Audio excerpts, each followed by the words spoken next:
Hi friends, this is Ram. आप सभी का स्वागत करता हूं। गाइस, आज हम करने वाले हैं प्रैक्टिस, टेंस की प्रैक्टिस। गाइस, आज हम टेंस की प्रैक्टिस करने वाले हैं। गाइस, ये टॉपिक बहुत ही इंपॉर्टेंट है। इस वीडियो लेक्चर को आपको ध्यान से देखना है और एंड तक इस वीडियो लेक्चर को देखना है। गाइस, इसे शुरुआत करने से पहले मैं आपसे रिक्वेस्ट करता हूं कि आज जो भी इस चैनल पे नए हैं, कृपया इस चैनल को सब्सक्राइब करें और सब्सक्राइब के बगल जो घंटी का निशान है उसको जरूर दबाइए। इंग्लिश सीखने की एक भी वीडियो आपको मिस नहीं करनी है। Good luck guys. तो आइए देखते हैं, बिना टाइम वेस्ट किए हुए देखते हैं सेंटेंस क्या है। देखिए गाइस, सबसे पहला सेंटेंस क्या है? मैं नहीं आया। मैं नहीं आया, इसे आपको पहचानना है। ये कौन सा टेंस है, कौन से टेंस कैटेगरी का सेंटेंस है ये। देखो, ये है पास्ट इंडेफिनिट टेंस का नेगेटिव सेंटेंस। इसकी पहचान क्या होती है? आपने अगर पास्ट इंडेफिनिट टेंस का वीडियो लेक्चर नहीं देखा है तो मैं आपसे रिक्वेस्ट कर रहा हूं कि आप उसको जरूर देखिए। उसकी पहचान क्या होती है पास्ट इंडेफिनिट टेंस का, कि सेंटेंस के एंड में क्या आएगा? आया गया, उठा बैठा, रोया सोया, हंसा जागा, ये सब क्या है? पास्ट इंडेफिनिट टेंस की पहचान है। इसके बाद कोई भी हेल्पिंग वर्ब नहीं आती है। अगर कोई भी हेल्पिंग वर्ब आ जाएगी तो ये दूसरे टेंस में चला जाएगा। वह मान लीजिए यही सेंटेंस होता, मैं नहीं आया था। अगर यहाँ पे था आ जाता तो ये पास्ट परफेक्ट टेंस हो जाता, जहाँ पर हेल्पिंग वर्ब हैड का यूज होता है। ये है पास्ट इंडिफरेंट टेंस का नेगेटिव सेंटेंस, इसमें नॉट आया है। देखिए सेंटेंस बनेगा कैसे? मैं नहीं आया, मैं को क्या कहते हैं? आई। उसके बाद हेल्पिंग वर्ब क्या आएगा? नेगेटिव सेंटेंस है। अगर आपने नहीं देखा तो आप उसको देख लीजिए, तभी ये वीडियो लेक्चर आपको समझ में आ पाएगा किस तरह से ये ट्रांसलेट किया जा रहा है। मैं नहीं आया क्या होगा? I did not. I did not come। मैं नहीं आया। या तो आप ऐसे भी बोल सकते हैं I didn't come, मैं नहीं आया। अगर यहीं पे होता, अगर नहीं इस सेंटेंस में ना आया होता, तब ये सेंटेंस कैसे बनता? I came। इस तरह से ये नेगेटिव सेंटेंस है, इसलिए यहाँ पर हेल्पिंग वर्ब क्या आ गया? Did not. जब भी हेल्पिंग वर्ब डिड का प्रयोग किया जाता है तब वहाँ पर मेन वर्ब की फर्स्ट फॉर्म का प्रयोग किया जाता है। अगर नहीं सेंटेंस में न आया होता तब यहाँ पे क्या हो जाता है? इसका सेकंड फॉर्म, कम की सेकंड फॉर्म क्या होती है? केम होती है। देखिए नेक्स्ट सेंटेंस क्या है? तुम कहाँ जाते हो? जाते हो, ये कौन सा टेंस है? ये है प्रेजेंट इंडेफिनिट टेंस है। वो भी कौन सा टेंस है? क्वेश्चन में है, क्वेश्चन पूछा गया, इसमें कहाँ जाते हो, ये क्या है? WH फैमिली वर्ड्स है। इसकी इंग्लिश क्या होती है? वेयर होती है। अगर आपने नहीं देखा है तो आप इस वीडियो लेक्चर को जरूर देख लें। प्रेजेंट इंडेफिनिट टेंस का वीडियो लेक्चर आप जरूर देखें। देखिए सेंटेंस कैसे बनेगा। ये है WH फैमिली में है। सबसे पहले आप इसकी इंग्लिश लिखिए, वेयर। प्रेजेंट इंडेफिनिट टेंस है, वेयर। उसके बाद हेल्पिंग वर्ब क्या आएगा? प्रेजेंट इंडेफिनिट टेंस में डू या डज आता है, तो सब्जेक्ट के हिसाब से हम डू या डज का यूज करते हैं। सब्जेक्ट क्या है? तुम एक प्लूरल सब्जेक्ट हो, इसके साथ डू आएगा। वेयर डू यू गो, तुम कहाँ जाते हो? Question mark. देखिए नेक्स्ट सेंटेंस क्या है? हम किस तरह आएंगे। गाइस, हम किस तरह यहाँ आएंगे, किस तरह का सेंस क्या निकल रहा है? हम कैसे आएंगे, इस तरह, यही तो सेंस निकल रहा है सेंटेंस का। हम किस तरह आएंगे यानी कि हम कैसे आएंगे, इस तरह से। तो यहाँ पे किस तरह की इंग्लिश क्या होगी? हाउ होगी। सेंस क्या निकल रहा है? कैसे आएंगे, हम कैसे आएंगे यानी कि किस तरह से आएंगे, इस तरह से। सबसे पहले आप लिखिए हाउ, कैसे के लिए। हाउ विल वी, हम को क्या कहते हैं? वी। हाउ विल वी, उसके बाद आने को हम क्या कहते हैं? कम। फर्स्ट फॉर्म ही रहेगी, फ्यूचर इंडेफिनिट टेंस है। How will we come. देखिए कितना आसानी सेंटेंस बन जा रहा है। अगर आप नहीं बना पा रहे हैं कोई प्रॉब्लम नहीं है, आप थोड़ा मुश्किल लग रहा होगा, कोई प्रॉब्लम नहीं, आप ध्यान से देखते जाइए सेंटेंस कैसे बन रहा है। जो चीज़ अगर नहीं समझ में आ रहा है तो आप टेंस को पहचान लीजिए।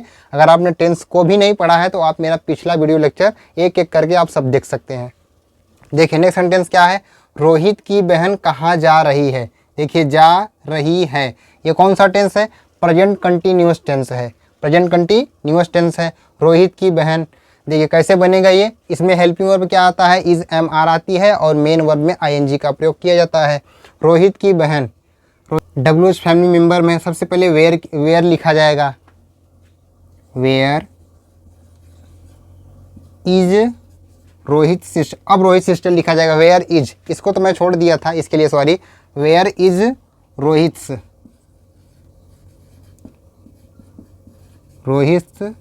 Sister. Where is Rohit's sister, उसके बाद क्या है गोइंग, जाने को हम कहते हैं गो, उसकी ING form going question mark. Where is Rohit's sister going, Rohit की बहन कहाँ जा रही है। फ्रेंड्स आप यहाँ पे एस की जगह पर आप ऑफ का भी यूज कर सकते हैं, सेंटेंस ऐसे भी बना सकते हैं, आप चाहे तो ऐसे बना दीजिए where is sister of Rohit going, ऐसे भी बना सकते हैं, सिस्टर ऑफ रोहित करके बना भी सकते हैं, या तो रोहित ऑफ सिस्टर बोलिए, अगर रोहित लगाएंगे तो एपोस्ट्रोफी एस लगाना पड़ेगा, अगर ऑफ के साथ बनाएंगे तो सिस्टर इस तरफ चला आएगा और बीच में ऑफ, उसके बाद Rohit, sister of Rohit going, ऐसे भी बोल सकते हैं। देखिए नेक्स्ट सेंटेंस क्या है, मैं कब तक तुम्हारा साथ दूंगा, साथ दूंगा, ये कौन सा टेंस है, दूंगा, जाऊंगा, आऊंगा, खेलूंगा, कूदूंगा, खाऊंगा, ये कौन सा टेंस है, ये फ्यूचर इंडेफिनिट टेंस है। मैं कब तक तुम्हारा साथ दूंगा, कब तक सेंटेंस में आया है, कब तक के लिए क्या इंग्लिश लिखी जाती है, until when, W family member है, until when,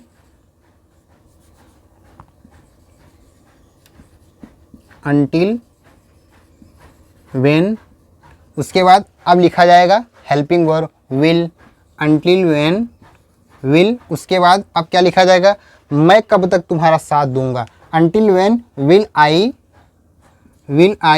support you, will I support you question mark, until when will I support you, मैं तुम्हारा कब तक साथ दूंगा, साथ देने के लिए हम सपोर्ट का यूज किए हैं।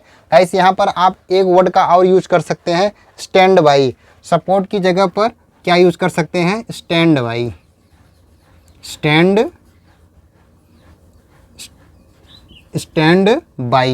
बाई का भी यूज कर सकते हैं, ऐसे भी बोल सकते हैं सेंटेंस को, until when will I stand by you, stand by का मतलब होता है साथ देना, यानी कि मदद करना, तो आप यहाँ पर हेल्प का भी यूज कर सकते हैं, ऐसे भी सेंटेंस को बोल सकते हैं, until when will I help you, ऐसे भी बोल सकते हैं, आप तीनों का यूज कर सकते हैं सपोर्ट की जगह पर, चाहे सपोर्ट बोलिए, चाहे स्टैंड बाई बोलिए, चाहे तो हेल्प बोलिए, कोई प्रॉब्लम नहीं है। देखिए नेक्स्ट सेंटेंस क्या है,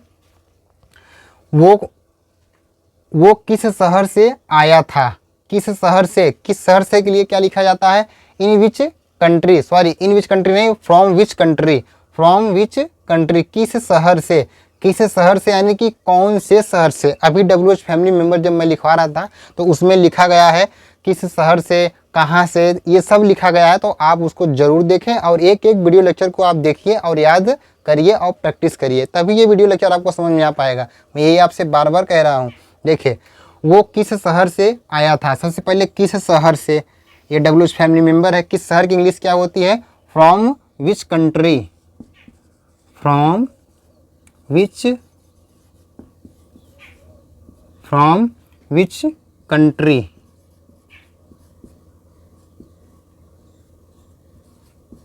फ्रॉम विच कंट्री, किस शहर से, इतना आपका कंप्लीट हो गया, किस शहर से। उसके बाद आया था, आया था कौन सा टेंस है, पास्ट परफेक्ट टेंस, आया था, गया था, उठा था, बैठा था, सोया था, हंसा था, जागा था, रोया था, ये सब क्या है, आया था, उठा था, गया था, ये है पास्ट परफेक्ट टेंस। इसमें हेल्पिंग वर्ब क्या लगाई जाती है, हैड का यूज किया जाता है। जब भी हैड का यूज किया जाता है, हैड का यूज किया जाता है, इसमें मेन वर्ब की कौन सी फॉर्म यूज की जाती है, थर्ड फॉर्म का यूज की जाती है, ये आपको याद रखना है। देखिए वो किस शहर से आया था, फ्रॉम विच कंट्री, उसके बाद had, from which country had, उसके बाद कौन आया था, वो के लिए क्या लिखा जाएगा, he, from which country had he, उसके बाद आने को हम कहते हैं कम, उसकी थर्ड फॉर्म कम ही होगा। सेकेंड फॉर्म क्या होता है, केम, कम, केम, कम, यहाँ पे रहेगा question mark. From which country had he come, वो किस शहर से आया था, यानी कि कौन से शहर से आया था। देखिए नेक्स्ट सेंटेंस क्या है, राम खेलता है, सबसे आसान टॉपिक है, प्रेजेंट इंडेफिनिट टेंस, ये है थर्ड पर्सन सिंगुलर सब्जेक्ट। अगर जो इस सेंटेंस को बना लेंगे प्लीज़ कमेंट करके आप जरूर बताइए कि ये सेंटेंस कैसे बनेगा। राम खेलता है, देखिए राम खेलता है प्रेजेंट इंडेफिनिट टेंस, राम एक थर्ड पर्सन सिंगुलर सब्जेक्ट है, राम प्लेज, राम प्लेज, राम खेलता है। मान लीजिए सेंटेंस में होता राम नहीं खेलता, तब क्या हो जाता, राम डज नॉट प्ले। क्या राम खेलता है, डज राम प्ले, क्या राम नहीं खेलता है? Does Ram not play? इस तरह से। देखिए नेक्स्ट सेंटेंस क्या है, वो लड़का ऐसा क्यों सोचता है? क्यों सोचता है, ये भी क्वेश्चन वर्ब में है। क्यों सोचता है, सबसे पहले आप इसकी इंग्लिश लिखेंगे। सोचता है, ता है ती है, सोचना मेन वर्ब, उसके बाद क्या है, ता है ती है आया है। ये कौन सा टेंस है? ये भी प्रेजेंट इंडिफरेंट टेंस है। क्वेश्चन वर्ब में सबसे पहले आप इसकी इंग्लिश लिखिए। क्यों, क्यों की इंग्लिश क्या होती है? वाई, वाई, उसके बाद डज। यहाँ पे डज क्यों आया है? क्योंकि ये वो लड़का क्या, एक थर्ड पर्सन सिंगुलर सब्जेक्ट है। अगर यहाँ पे होता मैं ऐसा क्यों सोचता हूँ, तब यहाँ पे क्या आ जाता, वाई डू आ जाता। तब आई एक फर्स्ट पर्सन सिंगुलर सब्जेक्ट है, हमेशा प्लूरल ट्रीट किया जाता है, तो यहाँ पे डू आ जाता। तो सब्जेक्ट के हिसाब से हम डू या डज का यूज करते हैं, ये आपको ऑलरेडी पता हो गया है। देखिए वो लड़का ऐसा क्यों सोचता है, वाई डज वो लड़का, वो लड़कों के लिए हम क्या लिखते हैं, that boy. Why does that boy, that boy, why does that boy. उसके बाद सोचने को हम कहते हैं थिंक, इसकी फर्स्ट फॉर्म ही रहेगी। Why does that boy think, think so, ऐसा क्यों सोचता है। गाइस सो के लिए यहाँ पे लिखा है ऐसा, ऐसा की इंग्लिश क्या होती है, सो। तुरंत हम मेन वर्ब के बाद अगर सो का यूज करते हैं तो इसका सेंस क्या आता है, ऐसा। यहाँ पे हम किसका, सो की जगह पर हम लाइक दैट का भी यूज कर सकते हैं, लाइक दैट, लाइक दैट का भी यूज कर सकते हैं। इसका भी मतलब क्या होता है, ऐसा, लाइक दिस या like that. Why does that boy think so, या तो आप ऐसे बोल सकते हैं why does that boy think like that, ऐसे भी बोल सकते हैं। तो ऐसे के सेंस में, ऐसा के सेंस में जहाँ सेंटेंस में आपको ऐसा दिखे तो आप इसकी इंग्लिश क्या लिखेंगे, तुरंत मेन वर्ब के बाद या तो सो लगा दीजिए या तो आप लाइक दैट का यूज कर सकते हैं, कोई प्रॉब्लम नहीं है। देखिए नेक्स्ट सेंटेंस क्या है, घाव से खून निकल रहा है। ये है प्रेजेंट कंटिन्यूअस टेंस का सेंटेंस है। रहा है, रही है, निकलना मेन वर्ब है मेरा। इसकी इंग्लिश क्या होती है, अगर कोई नहीं बना पाएंगे तो कोई प्रॉब्लम नहीं है, आप देखिए कैसे सेंटेंस बनेगा। ये प्रेजेंट कंटिन्यूअस टेंस है। सब्जेक्ट क्या है इसमें, घाव से खून निकल रहा है। क्या निकल रहा है, खून निकल रहा है, यही मेरा सब्जेक्ट है। सबसे पहले आप लिखिए सब्जेक्ट, लिखिए सब्जेक्ट क्या है, खून। सबसे पहले आप लिखिए ब्लड, ब्लड एक थर्ड पर्सन सिंगुलर सब्जेक्ट है। यहाँ पे हेल्पिंग वर्ब क्या आएगा, इज। ब्लड इज, निकलने को हम कहते हैं ऊज, इसकी आईएनजी फॉर्म क्या होगी, oozing. Blood is oozing, OOZING, blood is oozing, खून निकल रहा है। कहाँ से निकल रहा है, घाव से। से के सेंस में हम किसका यूज करते हैं, फ्रॉम का, from, from wound, WOUND। Guys wound यहाँ पे लिख दे रहा हूं मैं, WOUND। Blood is oozing from wound, घाव से खून निकल रहा है। Blood is oozing from the wound, या तो आप द लगाइए या तो आप फ्रॉम उंड, ऐसे भी बोल सकते हैं सेंटेंस को, कोई प्रॉब्लम नहीं है। तो देखिए सेंटेंस कितना आसानी से बन गया। गाइस मुझे पता है कि कई लोगों को दिक्कत आई होंगी, तो कोई प्रॉब्लम है नहीं। आप क्या करेंगे, आप ध्यान से एक एक वीडियो लेक्चर को देखिए। मैं जितना टेंस पढ़ाया हूँ आप एक एक वीडियो लेक्चर को ध्यान से देखिए और नोट्स बनाइए और प्रैक्टिस करिए। तभी जब अब हम आगे क्या कर रहे हैं, हम आगे प्रैक्टिस कर रहे हैं। तो प्रैक्टिस में हम किसी सेंटेंस का हम रूल नहीं लिख रहे हैं, फार्मूला नहीं लिख रहे, फार्मूला क्या होता है, तो आपको ये याद करना पड़ेगा।